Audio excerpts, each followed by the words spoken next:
Sí, ¿verdad? Súper.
Vamos a seguir entonces con el tema de dirección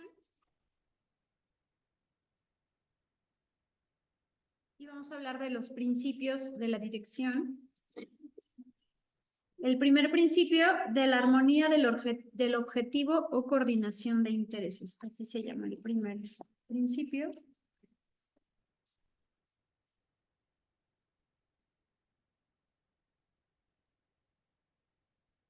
La armonía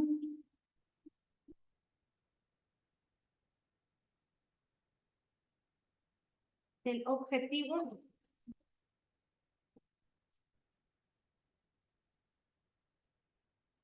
o coordinación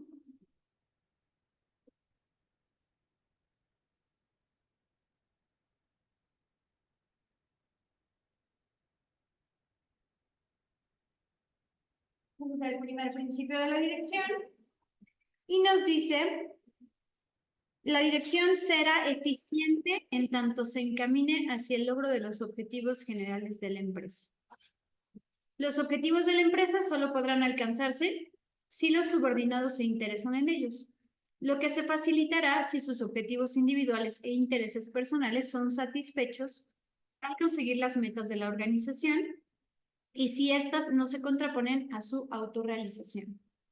Asimismo, establece que los objetivos de todos los departamentos y secciones deberán relacionarse armoniosamente para lograr el objetivo general, que es lo que ya habíamos comentado, que todo tiene que estar en sintonía y relacionado con los intereses de la empresa y además tomar en cuenta los intereses para la autorrealización del trabajador, para que eso nos ayude a que a él le interese cumplir con los objetivos de la empresa y que no nada más estemos como capatazas, ¿no? El segundo principio es la impersonalidad de mando.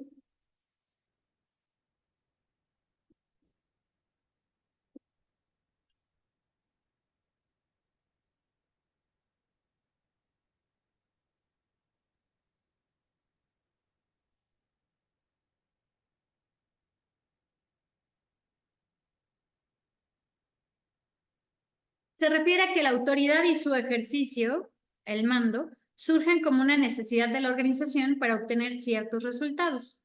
Por esto, tanto los subordinados como los jefes deben estar conscientes de que la autoridad que emana de los dirigentes surge como un requerimiento para lograr los objetivos y no de su voluntad personal o arbitrio. Puntualiza la importancia de impersonalizar las órdenes y de no involucrar situaciones personales ni abusar de la autoridad, ya que lo anterior ocasiona conflictos y baja moral. Esto de la impersonalidad de mando se trata de que logremos transmitirle a los subordinados o a los trabajadores que queremos dirigir que las órdenes o las indicaciones que se dan no es que yo, Vianey, te esté dando órdenes a ti, Cris, sino estamos tratando de lograr un objetivo común y para ello necesitamos repartir las actividades y hay una persona que se encarga de supervisar y controlar esas actividades. Pero no tiene nada que ver con nosotros como personas. Para que, como poder dejar de lado y separar es que no le caigo bien y por eso a mí me pide más. Debemos dejar muy claro, y la persona que está en este puesto de dirección debe tener muy claro que todo es impersonal y que además todo es en pro de que se cumplan los objetivos de la empresa. El tercer principio es de la supervisión indirecta.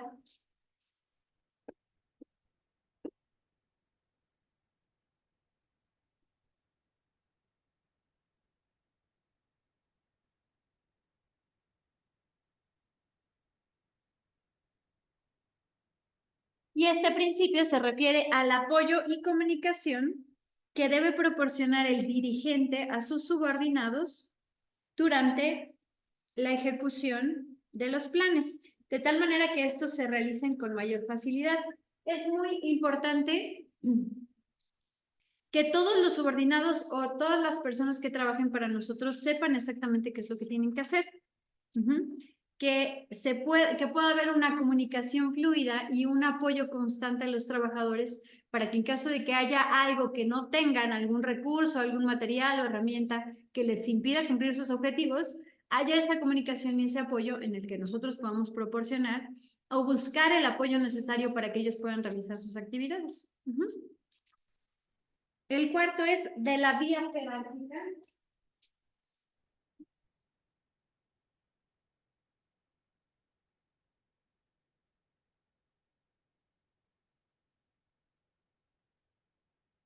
Y este cuarto principio nos dice, nos habla de la importancia de respetar los canales de comunicación establecidos por la organización formal. La organización formal es el organigrama o la estructura que se haya establecido para la empresa. Como decíamos, si hay un gerente de producción o hay un encargado que sea mi jefe directo, no me voy a ir con el director general, sino tengo que respetar la jerarquía de mando que marque la estructura de la organización. De tal manera que al emitirse una orden sea transmitida a través de los niveles jerárquicos correspondientes, a fin de evitar conflictos, fugas de responsabilidad, debilitamiento de autoridad de los supervisores inmediatos y pérdidas de tiempo. Si nosotros no tenemos cuidado con que la gente sepa quién es el que da las órdenes, y órdenes es un decir, ¿no? Eso es más bien quién es el líder de esa actividad que se tiene que realizar, porque a veces desde que oímos la palabra orden, como que ya la tomas así como que, no, pues si no, no eres mi mamá, ¿no? Entonces es importante manejar la comunicación y el liderazgo, el orden jerárquico de una manera clara y respetuosa para que no se presten a malos entendidos, ¿no? Y cuidar este canal de comunicación como lo marca la estructura de la empresa para que tú sepas con quién dirigirte. Y entonces si viene un compañero tuyo que está al mismo nivel que tú y te dice, oye, Cris, quédate una hora extra, pues tú vas a decir, pues tengo que ir con mi jefe a preguntarle, ¿no? Si no respetamos eso, hay malos entendidos y puede ser que esta persona te diga, quédate tiempo extra y tú le dices, sí me quedo y después no te la paguen, ¿no? Por ejemplo. Entonces tenemos que respetar el canal de comunicación para que la comunicación sea clara, sea fluida y no haya malos entendidos. El quinto es de la resolución del conflicto.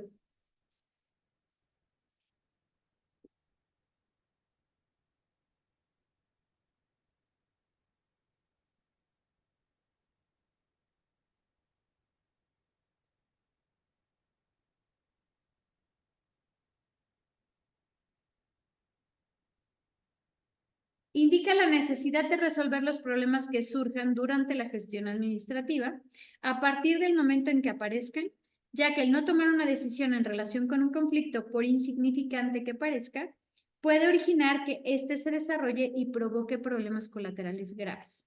La anterior situación se puede manejar a la de una pequeña bola de nieve, se puede asemejar a la de una pequeña bola de nieve que surge en la cima de una montaña y que al ir descendiendo puede provocar una avalancha. Es importante que cualquier conflicto que surja, por pequeño que parezca, le demos la atención y solución.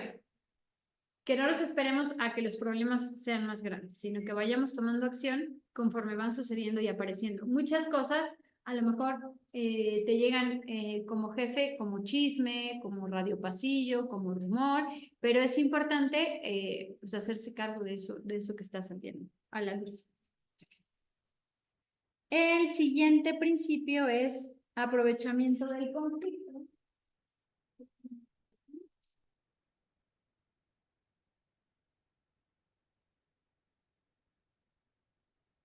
Un conflicto siempre nos puede ayudar en varios sentidos.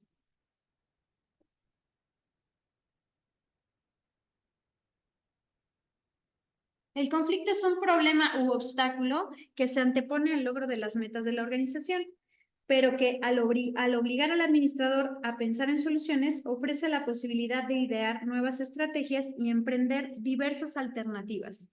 A veces, cuando surge un conflicto, es una pequeña lucecita que está ahí que nos está indicando que algo está mal. Puede ser que esté fallando la comunicación, puede ser que esté fallando el liderazgo, puede ser que falte gente, puede ser... Siempre es importante observar y hacerle caso a esos pequeños conflictos o grandes conflictos, de acuerdo a cómo surjan, porque nos dan información que nos puede servir para cambiar estrategias, para mejorar condiciones de trabajo. Entonces, estos focos rojos surgen en la vida normal de cualquier empresa y proporcionan indicios de que algo está funcionando mal. Este principio aconseja el análisis de los conflictos y su aprovechamiento mediante el establecimiento de opciones distintas de las que aparentemente puedan existir. Entonces, nos ayuda a profundizar un poco el que volteemos a ver ese conflicto, nos ayuda a analizar qué es lo que está sucediendo y poder evitar futuros conflictos, ¿no? Y también es importante, hablando de reglas y normas, cuando algo sucede, o sea, por ejemplo, si un trabajador falta a una norma o no cumple una regla o una política y no pasa nada, al final es como decirle a todos los demás, miren, no importa que no lo sigas, no pasa nada. Entonces es importante que se haga cumplir el reglamento y que siempre haya una consecuencia. Sea platicar con el trabajador, una llamada de atención, una sanción, o sea, según lo que esté establecido en el contrato. Pero es importante que se haga algo para que se pueda mantener una disciplina y se pueda seguir manteniendo un orden dentro del área de trabajo, ¿no? Entonces es importante no ignorar estos conflictos. ¿Dudas con los principios, Cris? No, no. ¿Dudas, Joana? Ya vi que ya andas por ahí. ¿Quién más anda por ahí? Jazmín, Joana. ¿Alguna duda, chicas? Gracias, Joana. Ok, vamos a seguir con las etapas de la dirección. Y bueno, es difícil establecer como tal una secuencia en las etapas, porque puede ser que de acuerdo a la situación, el orden se dé pues, de una manera diferente o en una secuencia diferente de acuerdo a lo que se requiere. Pero tenemos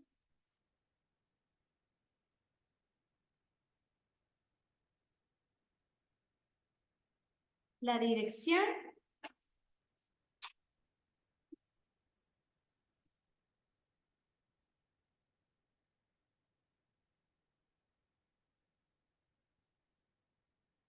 toma de decisiones,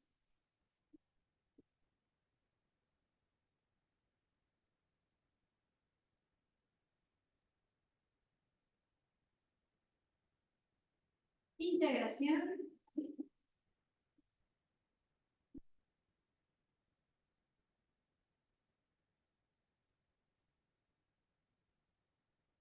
tenemos motivación. Hay autores que manejan la integración como una parte independiente del proceso administrativo. Pero en este autor que estamos viendo nosotros es parte del proceso de dirección. Tenemos comunicación.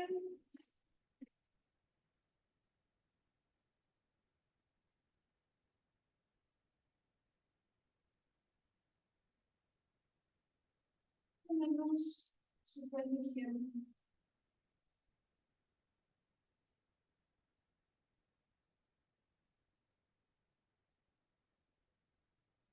Es como una propuesta de las etapas de la dirección que puede ser que suceda de manera diferente, ¿no? O sea, puede ser que de la supervisión, con lo que estamos viendo, tengamos que ir a la motivación o tengamos que tomar una decisión. O sea, son como las fases, aunque puede cambiar el orden de acuerdo a la situación.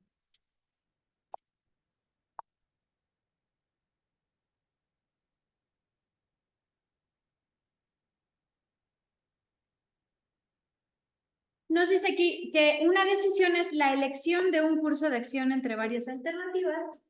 Eso aquí en la toma de decisiones. La elección de un curso de acción. O sea, ¿qué es lo que se va a hacer con respecto a la situación? La responsabilidad más importante del administrador es la toma de decisiones. Con frecuencia se dice que las decisiones son algo como es como si fuera el motor del negocio. O sea, si yo no tomo decisiones, si no se mueve nada, pues puede haber conflictos en la empresa. Entonces, el administrador es el encargado de ir tomando decisiones para que todo vaya fluyendo adecuadamente. Esta etapa, que forma parte de la dirección, esta parte de la toma de decisiones,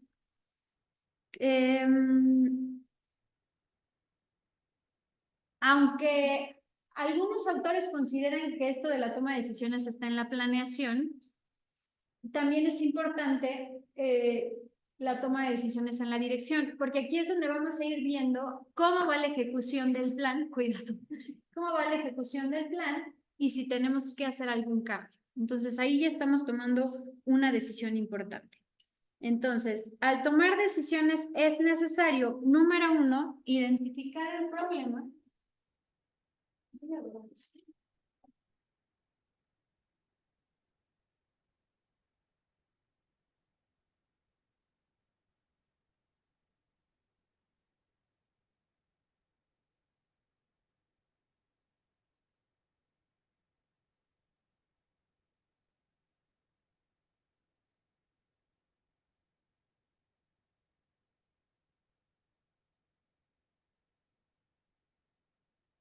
Dos, analizar el problema.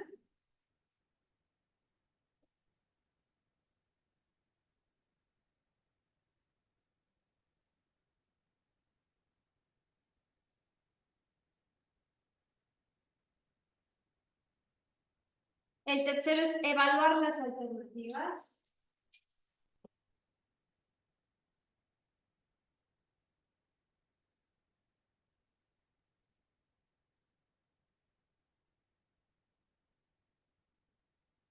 Cuarto,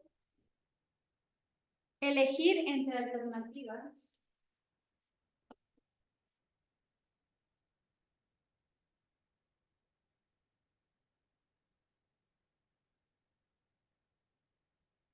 Y por último, cinco,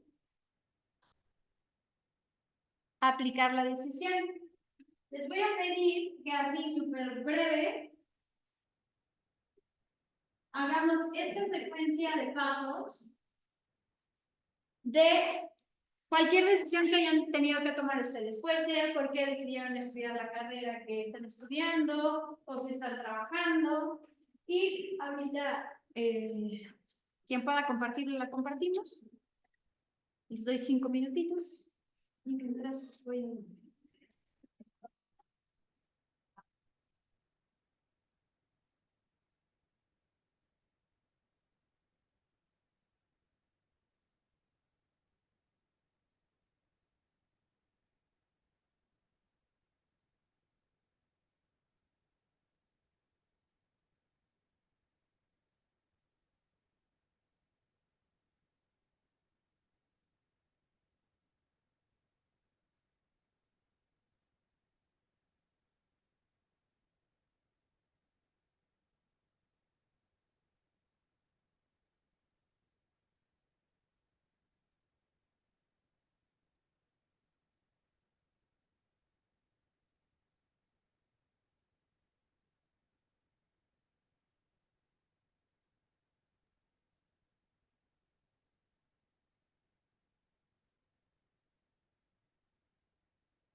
¿Lista? Joana o Jazmín, pueden compartir, ya sea abriéndome el micrófono o en el chat. Si no pueden, no pasa nada, pero si quieren participar, adelante. ¿Tú cómo vas, Cris? Sale.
¿Lista? Ok.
¿Lista? A ver, cuéntame. En la primera puse problema, bueno, tengo un problema con las matemáticas y las ciencias. Ok. En la segunda, pues me di cuenta que, bueno, con el tiempo me di cuenta que las matemáticas no son tan malas, pero pues me fallo. En las leyes, pues aún estoy trabajando mucho. Ok. Aún me cuesta. En la 4 le puse que, pues, saber más sobre las leyes y practicar un poco más el inglés. Ok. Y en la última, pues, puse que la decidí porque, pues, es una carrera no tan demandada y porque me gusta saber mucho sobre las aduanas. Ok. El problema, si nos vamos a enfocar en el problema como que son las matemáticas, vamos a hacerlo con una cosa primero. Primero, el problema es que no te gustan las matemáticas, o no eres tan buena, o no te va bien en matemáticas. Ok, el problema, o sea, es importante identificar el problema, porque es muy diferente si no eres buena, si no te gustan, así no te va bien. Entonces no te va bien en las matemáticas. Analizando el problema, tú dices, me di cuenta que no soy mala. O sea, no es que seas mala en las matemáticas, tal vez te falta como involucrarte un poco más, o leerle un poco más, o practicar un poco más. Entonces, ¿qué alternativas tienes? Que el punto de encontrar la alternativa es, aquí, ¿qué alternativas tengo que le puedan dar solución al problema? Entonces, si tu problema son las matemáticas, ¿cómo puedes resolver el que te vaya mejor en matemáticas? Porque ese es el problema inicial. Entonces, por ejemplo, tu alternativa podría ser pedir asesoría. Por decir algo. No sé, por ejemplo, buscar clases privadas.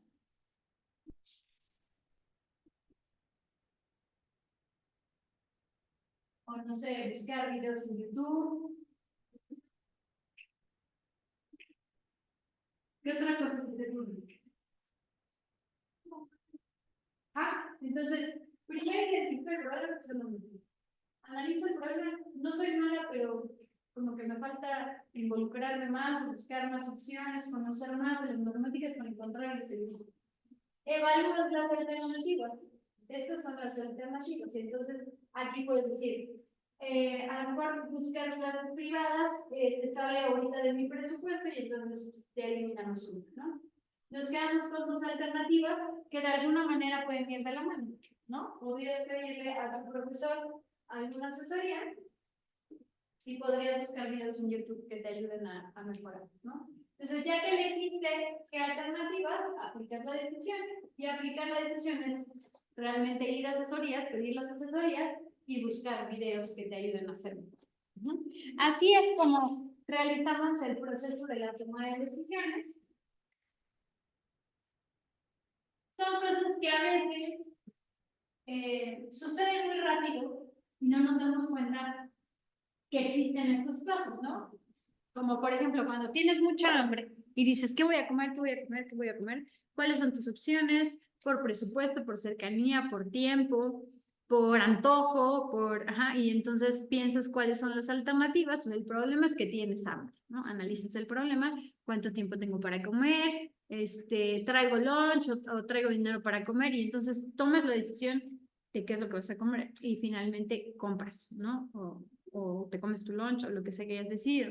Pero es un proceso que sucede a veces en instantes que no nos damos cuenta, pero es importante conocerlo porque como administradores es parte importante de lo que tendríamos que hacer, el tomar decisiones. Y entonces, por ejemplo, para tomar una decisión es básico identificar perfectamente cuál es el problema que hay que resolver y no confundirlo con colaterales. Por ejemplo, si se están peleando a unos trabajadores, o sea, tal vez esa es la consecuencia del problema, ¿no? A lo mejor, no sé, hubo una diferencia por uno le faltó el respeto al otro. Pero realmente el problema no es que se estén agarrando a golpes. El problema fue la falta de respeto. Entonces, hay que cuidarnos de no confundir cuál es realmente la raíz del problema para que podamos buscar alternativas y darle solución a ese conflicto. ¿Okay? Bueno, ahora vamos a hablar de la integración, que es una función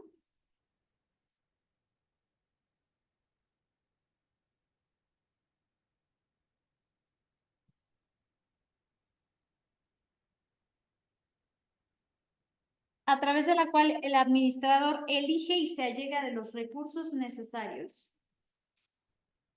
para poner en marcha las decisiones.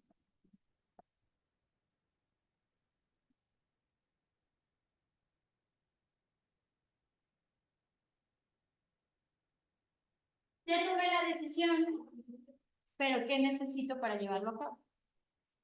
¿Cuáles son los recursos que necesito para poder llevar a cabo eso que decidí hacer? De eso se trata la integración. Comprende recursos materiales así como humanos. Estos últimos son los más importantes para la ejecución, por lo que este inciso se enfoca en el estudio de qué es lo que necesito para poder llevar a cabo ese plan, esa decisión, ¿no?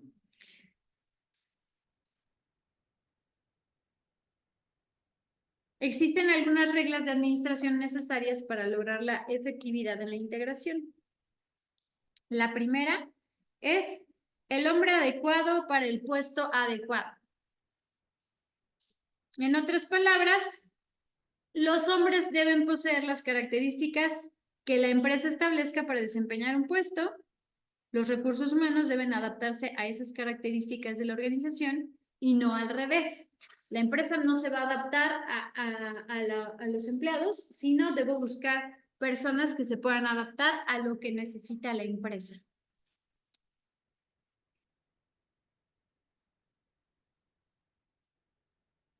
La segunda es de la provisión de elementos necesarios.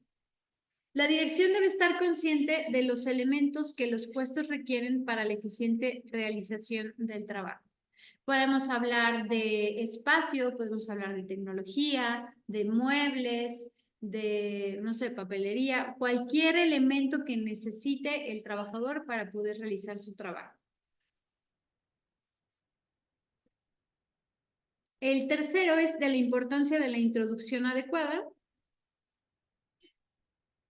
que es cuando hablábamos de la inducción, ¿no? De que le expliques al trabajador exactamente qué es lo que esperas de su puesto y de su persona para cumplir con los objetivos, ¿no? Y entonces aquí nos habla de cómo se integra, cómo se realiza la integración. Y empezamos con el reclutamiento, después sigue la selección, luego sigue la inducción y después la capacitación. Son estos 4 puntos los elementos de la integración. Empezamos con reclutamiento.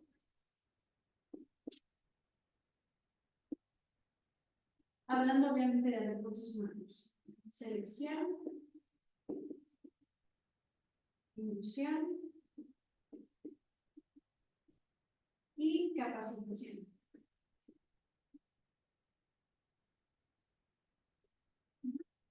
Son estos 4.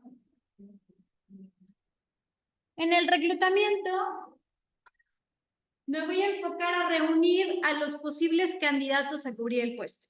Ajá, es cuando yo lanzo una convocatoria y digo, necesito cubrir esta vacante con estas características y estos son los requisitos, ¿no? Y ahí es cuando vemos hombre o mujer de 25 a 45 años, con tal preparación académica y tantos años de experiencia en el puesto. Ese es el reclutamiento, cuando yo reúno o convoco a los candidatos, a los posibles candidatos para cubrir el puesto. Las elecciones, ya cuando hago una elección de cuál es el que yo considero que es el mejor candidato. La inducción es cuando lo introduzco al puesto y le doy como una breve, valga la redundancia, una breve introducción de la empresa, de las condiciones, obligaciones y derechos de los trabajadores y de los patrones para que sepa qué esperar de nosotros y nosotros qué esperamos de la persona. Y por último ya es la capacitación del puesto, ¿no? Que bueno, de esto ya habíamos platicado un poquito la vez pasada.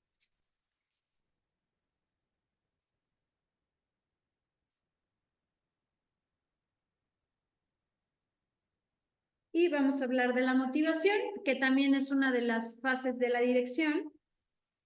Y la motivación es la voluntad de ejercer un esfuerzo que provoca una conducta para la satisfacción de necesidades personales. Y bueno, los motivos varían de una persona a otra, ¿no? Cada quien tiene diferentes motivos y diferentes necesidades. La motivación se inicia cuando el individuo toma conciencia de alguna carencia. O sea, ¿cuándo surge la necesidad de comer? Cuando te das cuenta que tienes hambre. ¿Cuándo surge la necesidad de beber algo? Cuando te das cuenta que tienes sed. Entonces, lo primero es que el individuo se dé cuenta y haga conciencia de alguna carencia que debe satisfacer o de algún desequilibrio que desea corregir. La necesidad se convierte en un deseo específico que si se logra, el individuo estará satisfecho y si no se logra, sobreviene la frustración. Además de satisfacer necesidades personales, pues obviamente en el ámbito laboral se busca alcanzar objetivos específicos, que son los objetivos de la empresa y los objetivos de mi puesto. Entonces, motivar significa mover, conducir o impulsar a la acción. Significa que yo necesito como director o como administrador impulsar, conducir y mover a las personas para que realicen esos objetivos. Hoy en día se dice mucho que realmente la motivación no es que yo haga, o sea, que yo provoque que tú acciones, que yo provoque que tú hagas, sino realmente la motivación es que yo pueda de alguna manera inspirar que tú quieras hacerlo. Eso es lo que hoy en día se conoce como motivación. No solamente que lo hagas porque yo lo digo, sino que tú estés convencido de que tú lo quieres hacer. Y de eso se trata la motivación. Hay muchas teorías en relación a la motivación y vamos a agruparlas en dos. Tenemos teorías de contenido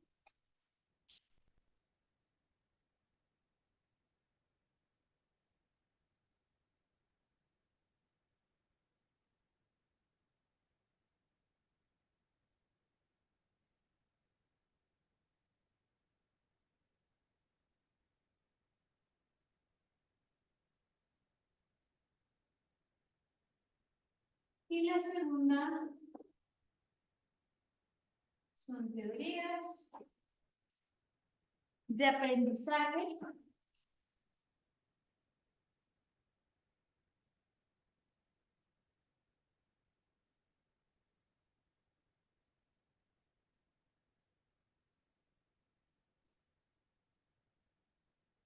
o de contenido externo.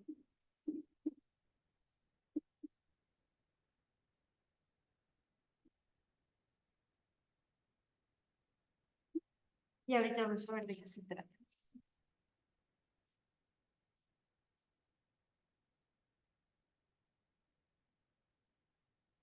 Bueno, ahora, una de las teorías básicas de la dirección, la guía y la motivación de los recursos humanos, todo administrador debe poseer conocimientos generales acerca de estas, las cuales, obviamente, sobre la marcha vas conociendo cuáles son las personas que tienes a tu cargo, cuáles son las características de esas personas y cuáles son sus necesidades. Vamos a empezar con teorías del contenido. Estas tratan de especificar qué impulsa la conducta. También son conocidas como teorías de explicación interna y han sido las de mayor difusión. Por ello se les llama también teorías tradicionales y explican la conducta con base en procesos internos. Esta tendencia abarca tres grandes corrientes. La primera es jerarquía de las necesidades.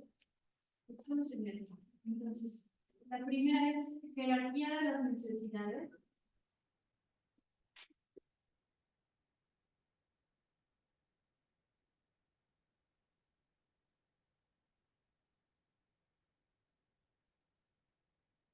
Y aquí nos dice ¿Han oído hablar de la pirámide de Maslow?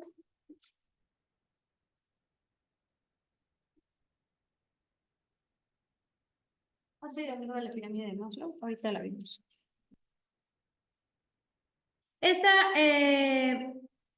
Esta pirámide de Maslow o la jerarquía de las necesidades de Maslow establece que la naturaleza humana posee un orden de predominio de 4 necesidades básicas y una de crecimiento que le son inherentes. Entonces, aquí vamos a hacer como una pirámide.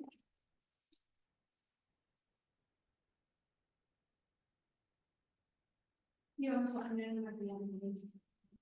Okay. Entonces, Maslow dice que todo ser humano debe satisfacer estas necesidades en este orden. Empieza con las necesidades básicas.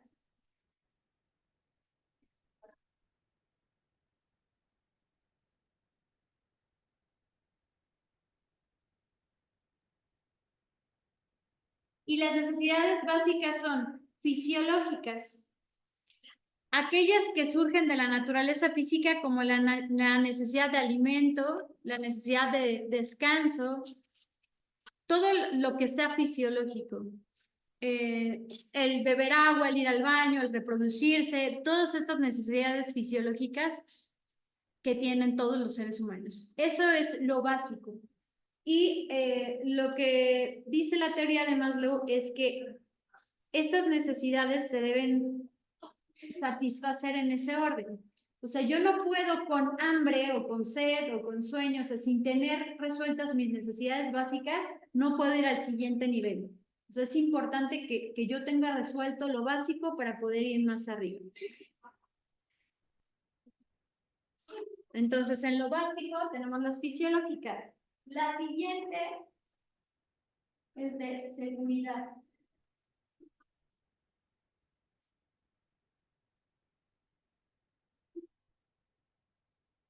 El que no te sientas amenazado por tu entorno. Entonces, o sea, que va de abajo hacia arriba. Este sería el 1, este sería el 2. Entonces, primero resuelvo mis necesidades fisiológicas y después necesito sentirme seguro en el lugar en donde estoy.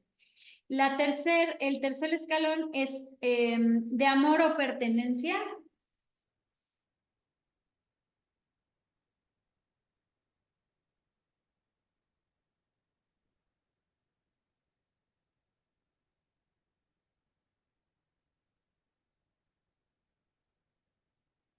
Los deseos de relaciones afectivas con los demás, con las demás personas. Y no necesariamente se refiere al amor de pareja, sino que es importante sentirte amado, respetado por tu entorno, sea familia, amigos, compañeros de trabajo.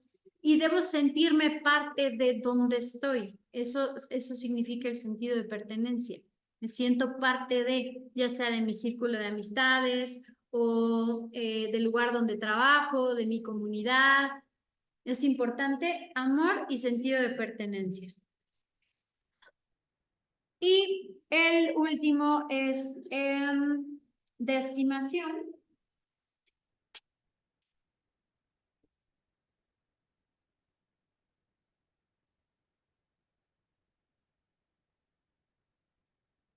La necesidad de confianza en sí mismo, el deseo de fuerza, logro, competencia y la necesidad de estimación ajena, que se manifiesta en forma de reputación, prestigio, reconocimiento, atención, importancia, etc.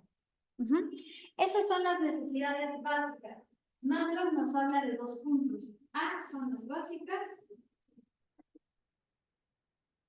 donde tenemos las fisiológicas, las de seguridad, todas estas son las básicas.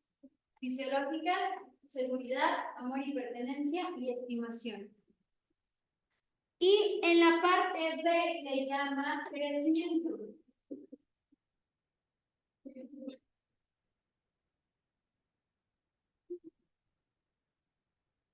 Y en esta parte tenemos la realización personal.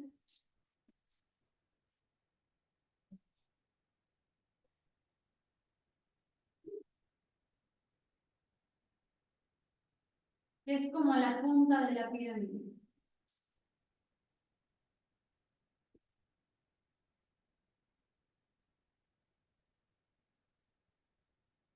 Y aquí la realización personal es el deseo de todo ser humano de realizarse a través del desarrollo de su propio potencial.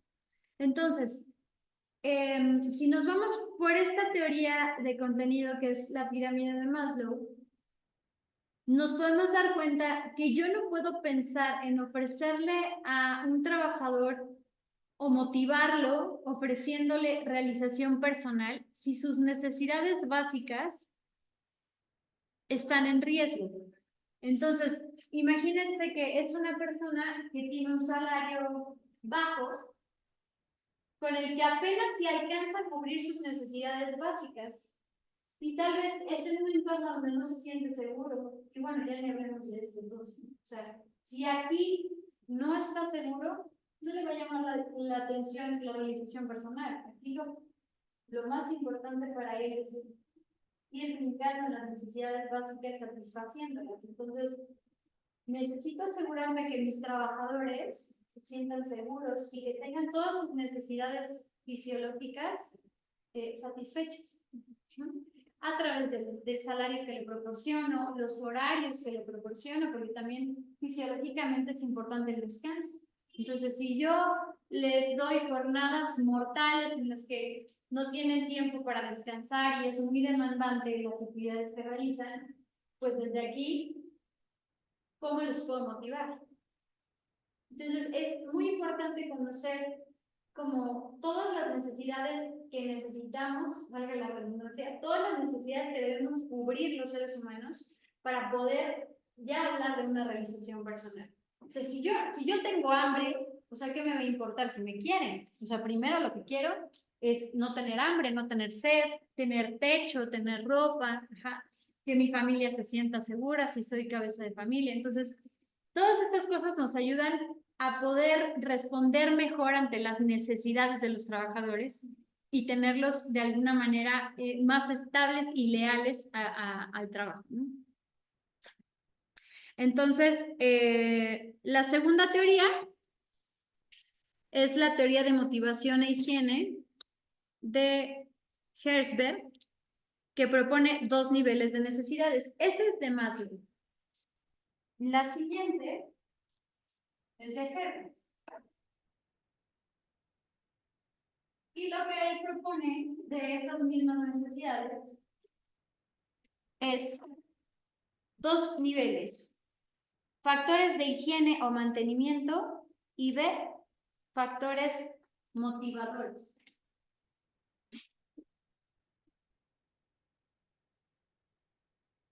Higiene y mantenimiento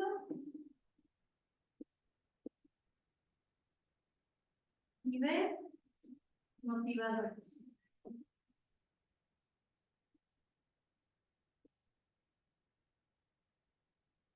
Los factores de higiene o mantenimiento son aquellos que evitan la falta de satisfacción, pero no motivan, como el tipo de administración vigente en la empresa, sus políticas, supervisión, salarios, etc. Esos son factores de higiene y mantenimiento. Y el B, que son los motivadores, incluyen la realización, el reconocimiento, la responsabilidad y el trabajo mismo. Entonces, pone aquí unos factores de la motivación propuestos por Herbert.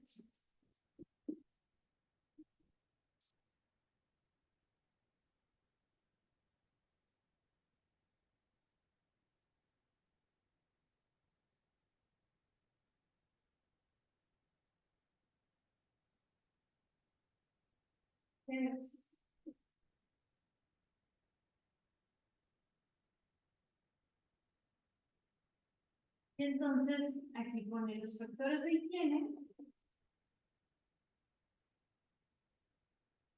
y pone administración,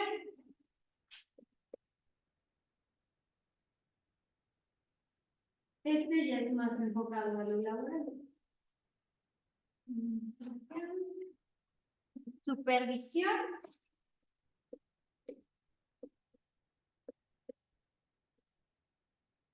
salario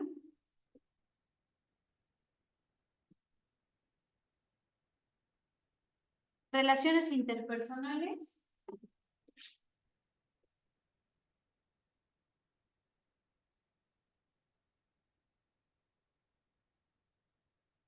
y condiciones de trabajo.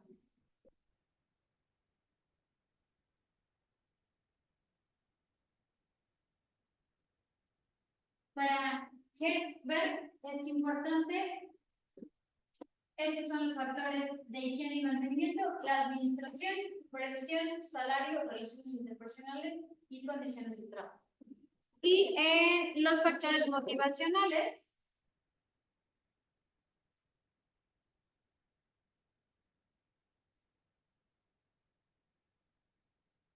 tenemos realización,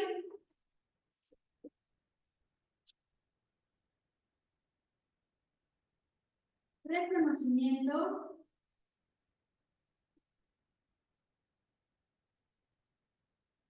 trabajo en uno mismo,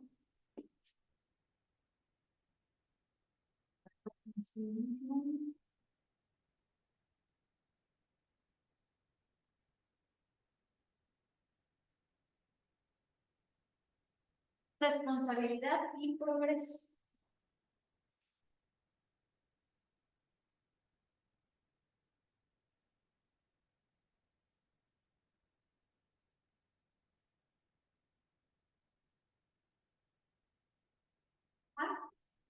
La pirámide de Maslow nos habla de las necesidades de los seres humanos y Herzberg nos habla de cuáles son los factores que debemos considerar ya hablando más del ámbito laboral, ¿no?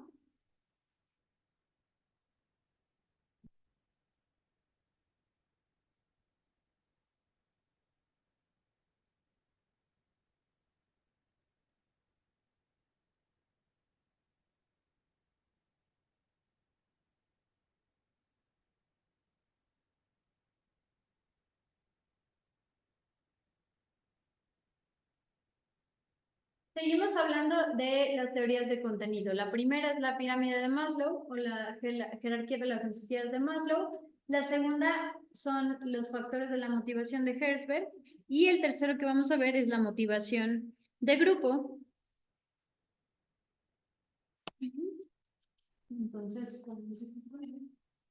Dos.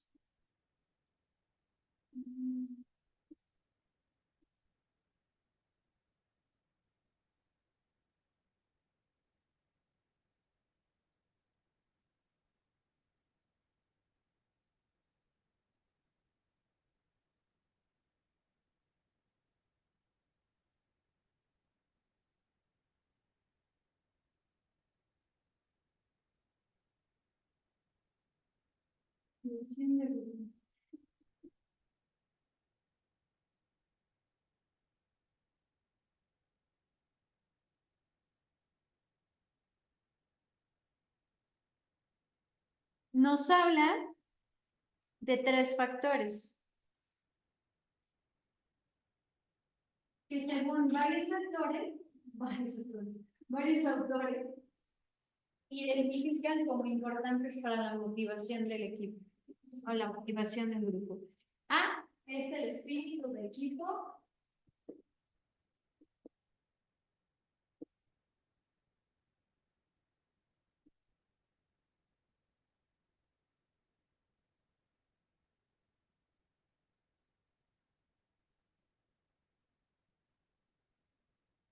Identificación con los objetivos de la empresa.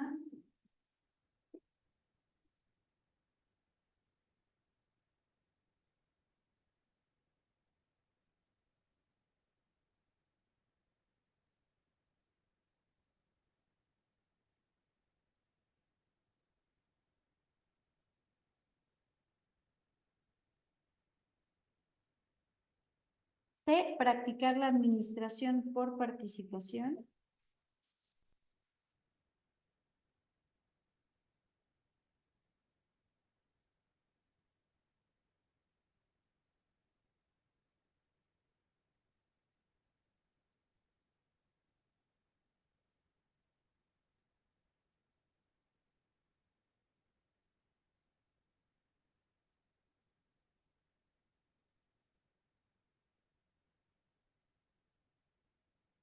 D.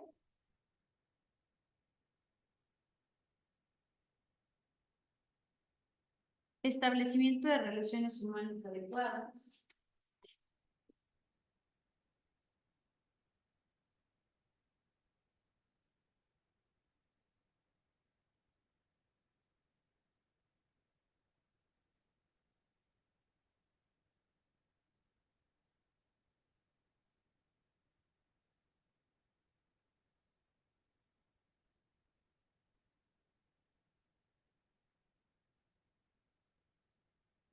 Y por último, E.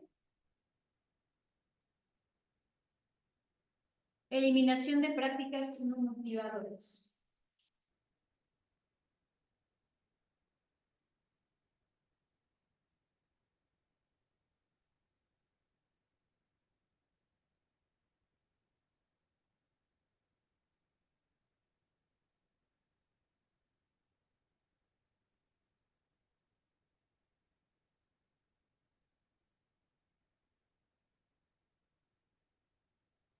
Ajá, y nos dice, por ejemplo, en el punto A, el espíritu de equipo, sentirse identificado con un grupo de trabajo para lograr fines comunes, aumenta la productividad del empleado. Por eso hay muchas empresas, bueno, que además de que se debe promover el deporte y todo esto, pero el hecho de que tengas actividades que permita que se agrupen las personas por gustos afines, eso aumenta la productividad del empleado. Identificación con los objetivos de la empresa, coordinar los intereses del grupo con los individuales y todos con los de la organización, motivará al grupo, ya que éste se autorrealizará con la obtención de los objetivos.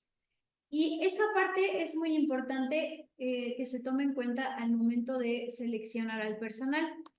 Debo encontrar personas que de alguna manera sean afines en personalidad y como metas y objetivos de realización que de alguna manera sean compatibles con los objetivos de la empresa. Y eso me va a ayudar más a que el empleado sienta que mientras más contribuye al logro de los objetivos de la empresa, más contribuye a su autorrealización. Y entonces vas trabajando a la par en ambos sentidos, corporativo y personal. Practicar la administración por participación, lograr que el trabajador se integre emocional y mentalmente a la situación del grupo de trabajo y a los objetivos de la empresa mediante su participación activa en las decisiones. Es importante, o sea, imagínate, o sea, habla de que se integre emocional y mentalmente en las decisiones de la empresa. O sea, si logras que tus trabajadores estén involucrados totalmente en la operación de la empresa, en la toma de decisiones, vas a poder motivar a tu equipo de una mejor manera. Si estás en un equipo de trabajo en el que a lo mejor en las reuniones solamente vas a escuchar y no puedes aportar nada, no te sientes parte del equipo, no te sientes motivado y mucho menos sientes que tú aportes a lograr esos objetivos y que con eso estés trabajando en tu autorrealización, ¿no? Entonces, es importante cuidar esa parte de practicar la administración por participación. Tampoco se trata de que, bueno, entonces, si tengo que tomar una decisión, vamos a hacer una junta y a ver qué dicen los empleados. Pero sí es importante tomar en cuenta lo que ellos nos puedan compartir. D es establecimiento de relaciones humanas adecuadas. Implantar sistemas adecuados de comunicación y autorrealización dentro de la empresa promueven la eficiencia del personal. Que haya sistemas adecuados para poder comunicarse y que exista la opción o la manera de que puedas crecer dentro de la empresa, así como lo dice aquí, ¿no? Nos habla de los factores motivacionales: realización, reconocimiento, trabajo en sí mismo, responsabilidad y progreso. O sea, no solo quiero que me reconozcas, quiero que me des más responsabilidad, pero también quiero progresar. O sea, no quiero quedarme en este puesto, sino quiero seguir avanzando. Y eso es importante que lo tomemos en cuenta como la motivación de grupo para poder establecer relaciones humanas adecuadas. Y por último, eliminación de prácticas no motivadoras. para elevar la moral de los empleados es necesario eliminar las siguientes prácticas. Control excesivo, o sea, que no sientas, o sea, que tienes ahí el capataz, que no puedes respirar y el teléfono, siéntate bien, o sea, como si estuvieras en un colegio militar. Poca consideración a la competencia, eso es importante que también se elimine, es una mala práctica que no se considera la competencia porque al final formas parte de una sociedad en la que hay diferentes empresas que algunas ofrecen los mismos productos y servicios que tú y si no lo consideras, pues estás condenado a desaparecer del mercado, ¿no? Porque es importante que conozcas qué hace tu competencia, que tú sepas cómo puedes mejorar, qué ofrecen ellos que tú no ofreces y viceversa, porque así puedes conocerte más a ti y puedes conocer a la competencia para saber qué es lo que puedes hacer mejor tú o qué estás haciendo bien. No tomar en cuenta los conflictos, que ya lo platicábamos, estar pendiente de cualquier conflicto por mínimo que sea. Decisiones rígidas, o sea, que sientas que estás con el gendarme, no, es así, es blanco, blanco, blanco, Cris. No, oye, pero mira que no, blanco. O sea, si es una dirección muy rígida, tampoco es fácil motivar al personal. Es una mala práctica. Y los cambios súbitos. Los seres humanos, por naturaleza, o sea, aunque hay personas que se adaptan bien al cambio, prefieren que no haya cambios. O sea, la mayoría de personas prefieren mantenerse en su zona segura, en la que ya conocen. Entonces, si hay cambios súbitos frecuentemente, eso también desestabiliza al equipo de trabajo, ¿no? Entonces, y sobre todo porque cuando son cambios importantes que no dependen de la empresa, a veces no lo puedes, o sea, son cosas que suceden y no lo puedes cambiar, ¿no? O sea, como no sé si hay un temblor, o sea, cosas que se salen de tus manos, si hay una devaluación, o sea, cosas que tú no, o sea, no puedes hacer absolutamente nada, pues ni modo. Pero si estamos hablando de cambios de que, a ver, ahora vas a hacer las cosas así, ah, no, al otro día, mejor ahora las vas a hacer así, ah, no, ahora vamos a cambiar así, a este sistema y los vamos a capacitar. No, este sistema ya no funcionó, mejor vamos a poner otro. O sea, los cambios súbitos y constantes también desestabilizan al equipo de trabajo. Entonces, esas son las 4 malas prácticas que moralmente se deben eliminar, ¿no? Para elevar la moral. Ok, y hasta aquí son las 3 teorías de contenido y nos vamos con las teorías del enfoque externo, que se llaman también teorías del aprendizaje. ¿Verdad? Sí. Todos hasta aquí. ¿Quieres?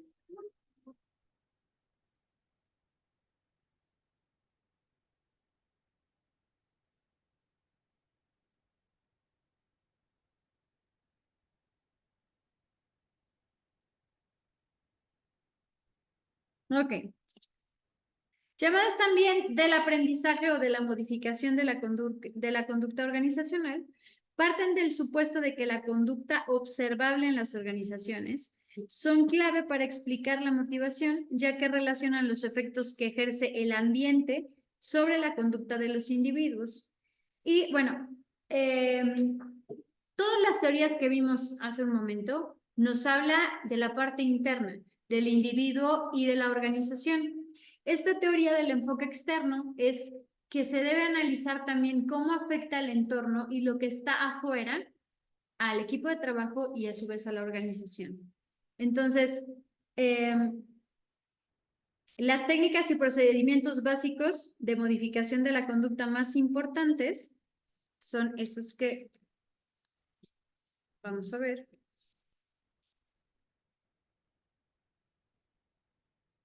¿Qué estrategias se pueden utilizar para la modificación de la conducta?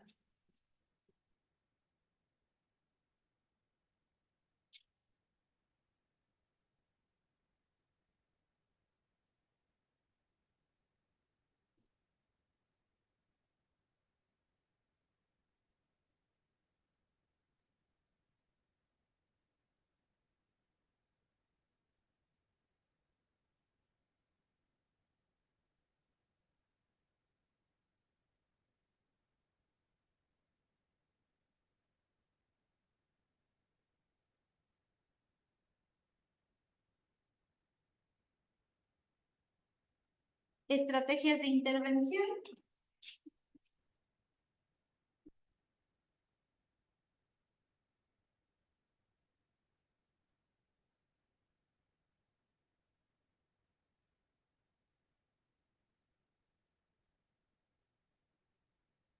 Programas de refuerzo.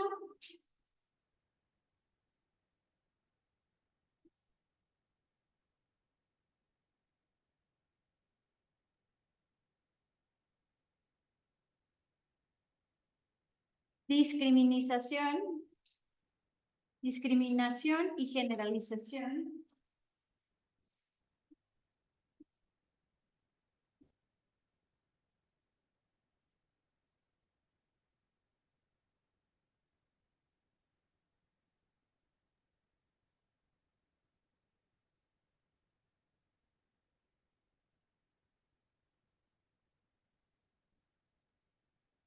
Creo que inventé una palabra. Discriminación y generalización.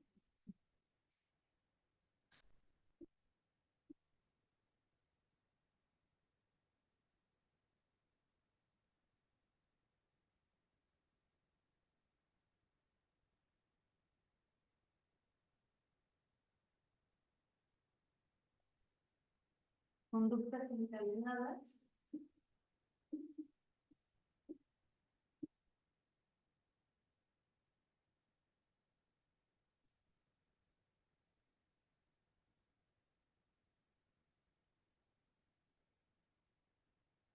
Intento aquí.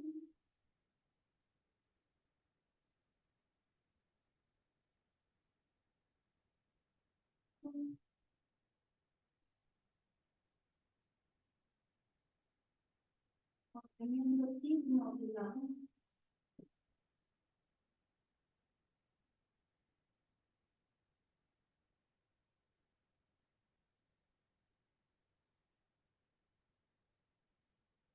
Y por ejemplo, aquí en las estrategias nos habla de refuerzos, castigos y extinción.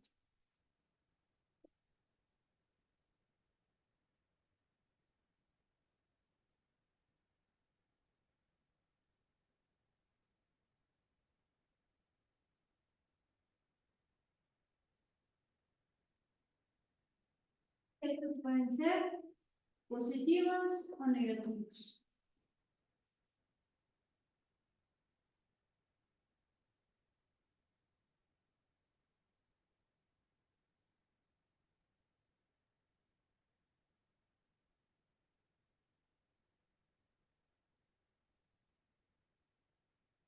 Estos aspectos que manejamos en este cuadrito nos hablan acerca de la comunicación, que también es un aspecto clave dentro de las empresas. Entonces, la comunicación en una empresa comprende múltiples interacciones que abarcan desde las conversaciones telefónicas informales hasta los sistemas de información más complicados. Su importancia es tal que algunos autores sostienen que es casi imposible determinar todos los canales que transmiten y reciben información en una organización. Porque no solamente tenemos los oficiales, sino los que son informales, que normalmente son los que llevan mucha más información. Entonces, para poder poner en marcha los planes que se establecen en la empresa, se necesitan sistemas de comunicación eficaces. Y cualquier información que se desvirtúe causa confusiones y errores. Y además disminuyen el rendimiento del grupo y hace que los objetivos no se cumplan o que tarden más en cumplirse.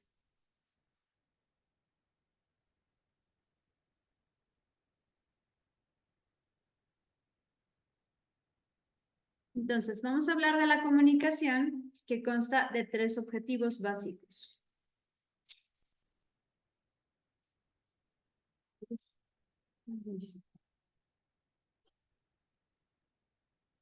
En la comunicación tenemos 3 elementos básicos.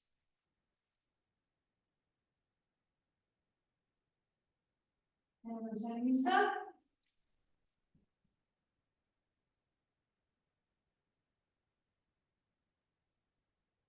transmisor y receptor.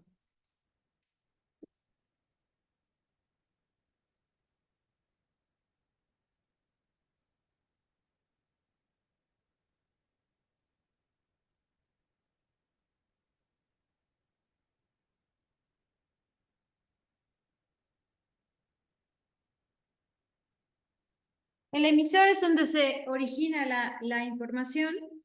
El transmisor es a través del cual fluye la comunicación. Y el receptor es quien recibe y debe entender la información. Entonces, debemos garantizar de alguna manera que pueda fluir la comunicación adecuadamente y puede ser que encontremos errores o trabas desde el emisor, en el transmisor o en el receptor. Pero es importante detectarlos para que se pueda mejorar la comunicación y con ello la información fluye mucho mejor y podemos prevenir errores. Existe la comunicación formal que se origina en la estructura formal de la organización y fluye a través de los canales organizacionales. Por ejemplo, la correspondencia, el periódico mural, el correo, todos los medios que son oficiales de la empresa. A lo mejor hay un boletín, hay una revista, todos esos es una comunicación formal. Informal surge de los grupos informales de la organización y no sigue los canales formales, aunque se puede referir a la organización. Ejemplo, chismes, comentarios, opiniones, etc. Y este tipo de comunicación es la más peligrosa. Es muy importante porque a veces influye mucho más esta comunicación informal dentro de la organización que la propia comunicación formal. Y si a esto le sumamos que no, o sea, no hay manera de detener esta comunicación informal. O sea, sería como decirle a los trabajadores, no se comuniquen entre ustedes, no se vean, no se hablen, no nada, ¿no? Entonces, como yo no puedo evitar esto, que esto surja, debo de asegurarme que la comunicación formal sea tan asertiva y sea tan efectiva que no influya tanto la comunicación informal y que siempre los trabajadores se esperen a una comunicación formal, ¿no? Por ejemplo, algo tan fácil como, ay, a lo mejor mañana no se trabaja, no, a lo mejor mañana nos dan el día, ¿no? Días que no están establecidos por la ley, ¿no? Como el 10 de mayo, por ejemplo. Sí, imagínate que tú le haces caso a tu compañero y entonces ya hiciste planes con tu mamá y le dices, no, mamá, mañana nos vamos a comer porque mañana no voy a ir a trabajar, ya me dijeron que no hay trabajo, entonces armas todo el plan, haces reservaciones, cualquier cosa que decidas hacer, no vas a llevar a los hijos a la escuela, o sea, ya organizaste todo el plan y resulta que no es así. Entonces, puede haber muchas complicaciones porque a lo mejor, o sea, tú de plano ni te esperas a la comunicación formal y de plano no vas a trabajar porque ya te dijeron que, que no va a haber trabajo. Entonces, todo lo que puede ocasionar que los trabajadores no confíen en o sea, no se esperen a la comunicación formal y solamente se guíen por la comunicación informal, puede crear muchísimos conflictos dentro de la organización. Por eso es importante establecer y que ellos conozcan cuál va a ser el tipo de comunicación que se debe de seguir. Y de hecho, en la inducción que le das a los trabajadores se los debes informar. Cualquier información que no recibas por los canales oficiales no es fidedigna, ¿no? O sea, necesitas esperarte a recibir una indicación por un canal oficial de comunicación. Y tenemos ya por último, cerramos con los tipos de comunicación, que también puede ser vertical, horizontal, verbal y escrita. La comunicación vertical puede ser ascendente o descendente hacia los jefes o hacia los subordinados o hacia los que están debajo en la estructura organizacional. Y bueno, la comunicación horizontal es la que únicamente va de izquierda a derecha. ¿Dudas hasta aquí? No. Pues ahí lo dejamos por hoy y continuamos la próxima clase.